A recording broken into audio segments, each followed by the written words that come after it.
कल का आपने देखा होगा कि कल सबसे जो प्रदूषित जगह थी दिल्ली नहीं थी, ग्रेटर नोएडा थी।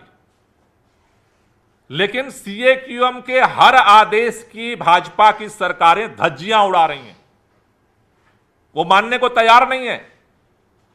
केंद्र सरकार बोलने को तैयार नहीं है और भारतीय जनता के प्रवक्ता प्रवचन देने से बाज आने को तैयार नहीं है। हमने उस समय निवेदन किया था कि दिल्ली के अंदर जो हो रहा है वो एनसीआर में भी लागू कराइए। दिल्ली में सीएनजी की बस चल रही है, एनसीआर में भी चालू कराइए। दिल्ली में इलेक्ट्रिक बस चल रही है। मेरे समझ में नहीं आता है, केंद्र में भाजपा की सरकार, उत्तर प्रदेश में भाजपा की सरकार, केंद्र में भाजपा की सरकार, हरियाणा में भाजपा की सरकार, वो इलेक्ट्रिक बस क्यों नहीं खरीद पाते हैं? सीएनजी की बस क्यों नहीं ला पाते हैं? या जानबूझ के नहीं लाते हैं? दोनों में से एक ही चीज हो सकता है। पैसे की कमी तो केंद्र सरकार के पास भी नहीं है, हरियाणा सरकार के पास भी नहीं है, उत्तर प्रदेश सरकार के पास भी नहीं है। हमने कहा कि दिल्ली में पटाखों पे प्रतिबंध है, दिवाली आने वाली है। आज टिल नाउ, आज तक अभी हरियाणा के अंदर, उत्तर प्रदेश के अंदर पटाखों पे प्रतिबंध नहीं लगाया गया। क्यों नहीं लगाया गया भाई? क्यों नहीं लगाया गया अभी तक?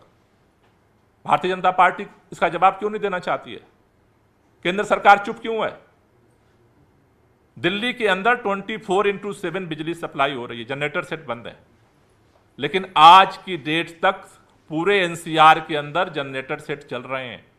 और चल इसलिए रहे हैं कि जब घरों की बिजली का कनेक्शन उस जनरेटर से ही है, तो बिजली, अगर जनरेटर बंद हो जाएगा तो बिजली ठप हो जाएगी, लोगों के बल्ब बंद हो जाएंगे। बिजली सप्लाई क्यों नहीं है? और ये एक बार की बात नहीं है, हर बार चर्चा होती है और हर बार वो कान बंद करके निकल लेते हैं। इस बार भी 15 दिन से इस बात के लिए हाथ जोड़ के विनती कर रहा हूं, लेकिन कान पे जू नहीं रेंग रहा है भाजपा की सरकारों पे। हमने कहा कि भाई जो बाहर से ट्रक्स आ रहे हैं दिल्ली के अंदर, जिसका दिल्ली के अंदर कोई उपयोग नहीं है, केंद्र सरकार ने बनाया है ईस्टर्नल और वेस्टर्नल, पूर्वी और पश्चिमी जो रोड बना है, वहां से बसों को डाइवर्ट कर दो। नहीं सुनने को तैयार है। क्यों नहीं डाइवर्ट करना चाहते हो भाई?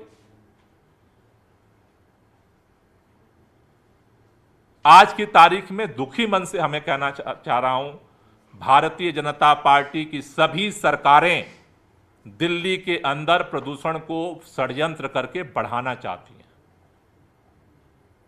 चारों तरफ सीओक्यूएम की किसी भी आदेश को मानना नहीं चाहती हैं और उनके खिलाफ कोई बोलने वाला नहीं है, कोई कार्रवाई करने वाला नहीं है। केंद्र सरकार चुपचाप बैठी हुई है। सीएक्यूएम सर्कुलर पे सर्कुलर जारी कर रहा है, कोई कंप्लायंस नहीं। आज मैं दोबारा चिट्ठी लिख रहा हूं केंद्रीय पर्यावरण मंत्री जी को कि इमीडिएट तुरंत मीटिंग बुलाई जाए इन 5 राज्यों के पर्यावरण मंत्रियों की, और जो पिछले मीटिंग में डिस्कशन हुआ था उसका कंप्लायंस क्यों नहीं हुआ, उसके लिए जिम्मेदार क्यों ना, कौन है? भारत के अंदर जो प्रदूषण की स्थिति बनी हुई है, कल अखबारों में छपा था रिपोर्ट, देश के अंदर 52 जो जिले जो सबसे पोल्यूटेड हैं, 20 जिले हरियाणा के हैं। भाजपा की सरकार है। सबसे जो पोल्यूटेड जगह है वो ग्रेटर नोएडा है, भाजपा की सरकार है। और भाजपा के लोग 2 लाइन का बयान जारी करते हैं और छुट्टी हो जाती है। केंद्र सरकार की छुट्टी हो जाती है, यूपी सरकार की छुट्टी हो जाती है। कल मैं एक बयान देख रहा था उत्तर प्रदेश के माननीय मुख्यमंत्री योगी आदित्यनाथ जी का। बोले मैंने मोबाइल में देखा वो पंजाब में पराली जल रही है।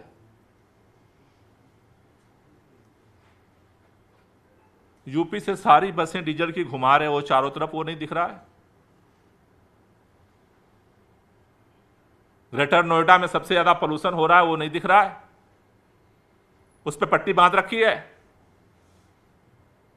आपको अपने राज्य के अंदर डीजल धुआं उड़ाते हुए बसें गाड़ियां घूम रही हैं, नहीं दिख रहा है। कंस्ट्रक्शन धुआंधार जो है डस्ट पोल्यूशन हो रहा है, नहीं दिख रहा है। ईंट भट्ठे से धुआं उड़ रहा है, नहीं दिख रहा है। डीजल जनरेटर सेट चल रहे हैं, नहीं दिख रहा है। आपको मोबाइल में दिख रहा है पंजाब, क्योंकि पंजाब में आम आदमी की सरकार है। शायद भाजपा की होती तो वो भी नहीं दिखता, उस पर पट्टी लग जाती। शायद उस जो पट्टी लगी उसमें केवल पंजाब दिखता है। अकेली सरकार है आम आदमी पार्टी की जिसने वादा किया था कि पराली को कम करेंगे, और पंजाब के अंदर 50% से ज्यादा पराली कम किया है। काम किया है इसलिए कम हुआ है, अगली बार और भी कम करेंगे।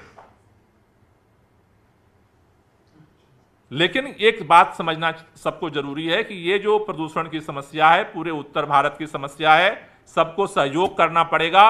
और जो जो सरकारें हैं, चाहे आम आदमी की सरकार हो, चाहे कांग्रेस की सरकार हो या भाजपा की सरकार हो, सरकारें बदल जाने से प्रदूषण की समस्या नहीं बदल रही है, इसलिए सबको अपनी जिम्मेदारी निभाना पड़ेगा।